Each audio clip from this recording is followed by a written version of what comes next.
sit up for 1 second? What we should do, I want to do something like, let me see how you look in the video. Oh,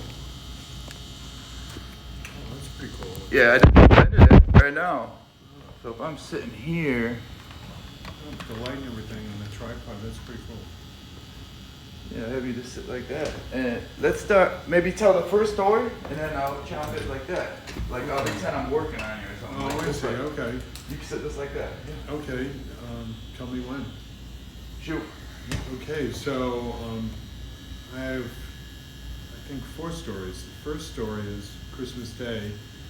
My daughter-in-law's dad came up to me and said, Ron, why would you buzz your head when you have a full head of hair? And then he goes on to tell me how he was completely bald at 18 and wishes he had my hair and thinks I should grow it out. And we tried to explain to him that I had had a procedure and he couldn't follow it. That's the first story. The second story is my son, who's in his early 30s. He's very good looking. He looks like a male model and he's got absolutely perfect hair. Full head of hair. Full head of hair, and he's obsessed about it.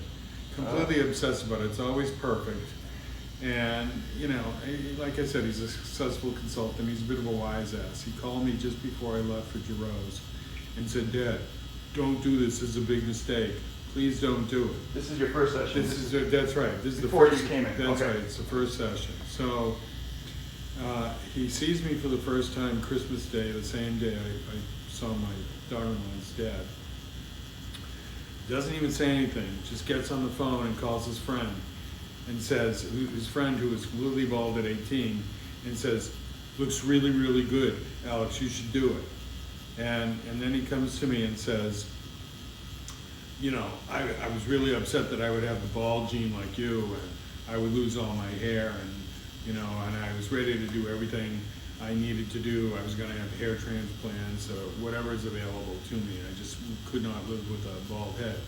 And then he says, but now that I've seen you, this is a really good option. You look really good. Wow. So he actually is...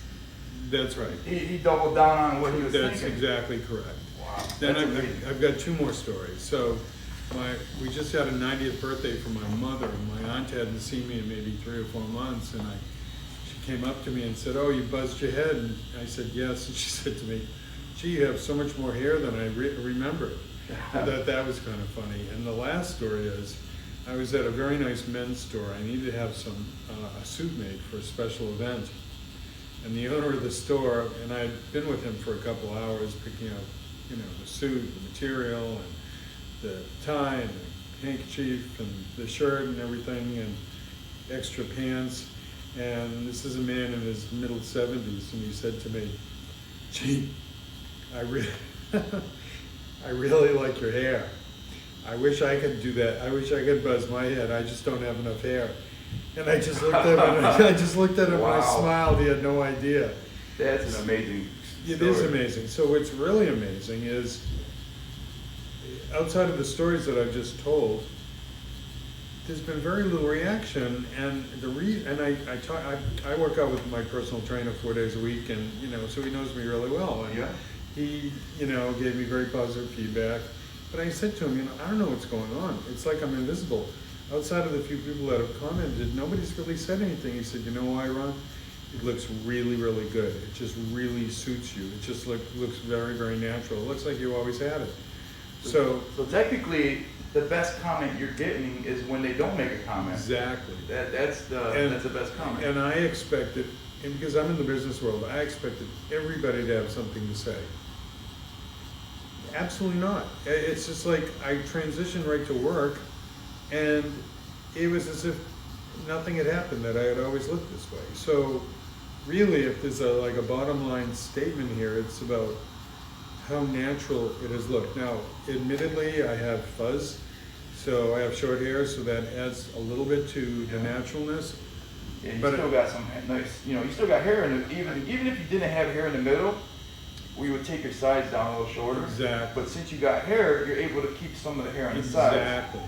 So I did not want a skinhead. I wanted a buzz. Yeah. So I trim it with a number 2 clipper. I think it's a 2 millimeter or something like that. So I can leave it maybe like a strong 1/8 of an inch. Yeah. And I'm very happy. But more than that, I wish I had done this 5 or 6 years ago, because not only does it look really natural, and that's credit to the work that Jonathan did, but it's so easy to take care of. I'm very obsessive about my beard, I'm very obsessive about my hair, I'm very obsessive about my appearance.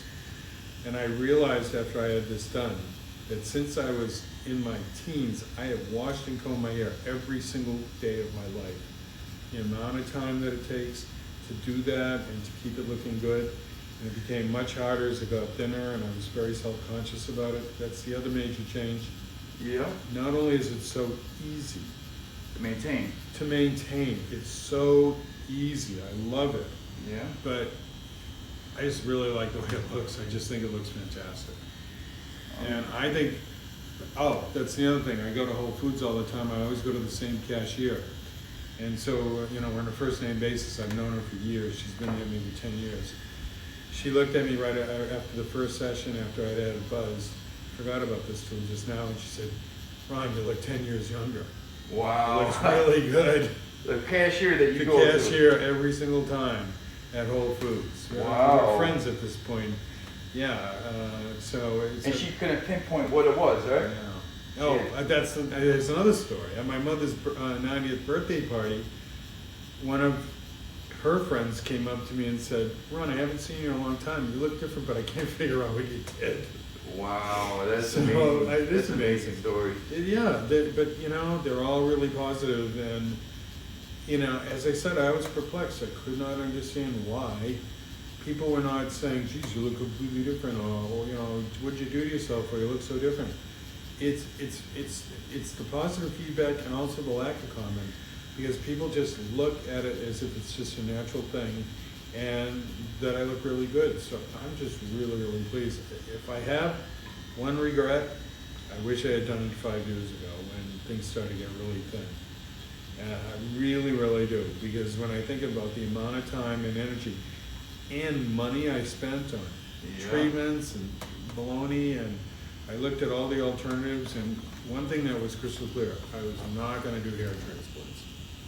Even though I could have done it, painful, no guaranteed results. It was going to be $15,000 to have it done by a really skilled person, and it just was too much. I wasn't going to do it. And yeah, the thing with transplants is there's not a really guarantee either. There isn't. Especially in the crown. That's right. Doctors can put much hair up in here, right, but it's never full density. That's right. Even back here, it's hard to really even grow hair That's in this right. region. So that's right. you still need the SMP to give you the density. Exactly, and it's painful.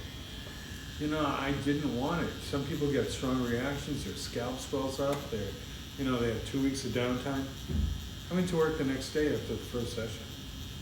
So that was a really wonderful Right the thing. next day, no redness. Absolutely no redness. Minor itchiness, that didn't bother me. No, that's normal. Just It is normal. moisturizing it every day. Exactly, yes, and I do that. It takes 2 seconds. I can tell you take care of your skin because your skin. I do. The deposit's perfect. It's moist. Right. It's not dry. That's the one thing I've done. It takes literally a minute. In the morning, I use the cream. At night, before I go to bed, I'll put it on. It's really, really easy. That's the thing that's so incredible. There's no maintenance, and plus, I really like the way it looks. Now, I said to Jonathan, I wanted a very natural look. I really did. I didn't want to look like a skinhead. I didn't want to look like I go to the leather district. Not to be rude, but I just wanted, because I'm in the business world, I wanted a very natural look. And that's the other thing I said to him. I can't be objective. I'm allowing you to be the artist. You do what you think is right here for me. And the one thing I did say is I wanted a very natural hairline. My hairline looks extremely natural. Yeah, you can see it. Technically this is our last session too. That's so correct. This is it. That's right. It doesn't look like I had anything done. Yeah. So, I didn't want to look like I was overdone or overworked or too dark or too light or, unnatural. I didn't want a geometric, really sharp hairline. I wanted a natural hairline. I wanted an age-appropriate hairline. and I got all those things. So I have to say, I'm really pleased. The other thing I want to say to wrap up is I did extensive review of the people that do this kind of work on YouTube. And it was clear to me that some of the people talk a good story, but I saw the work and it wasn't good. The reason I went through the trouble of flying from Boston, New York, which is a real pain in the you-know-what, flying and everything else that goes to it, because I honestly believed that I could feel comfortable having the work done here. And I think it's worth the effort. I'm very happy. Yeah.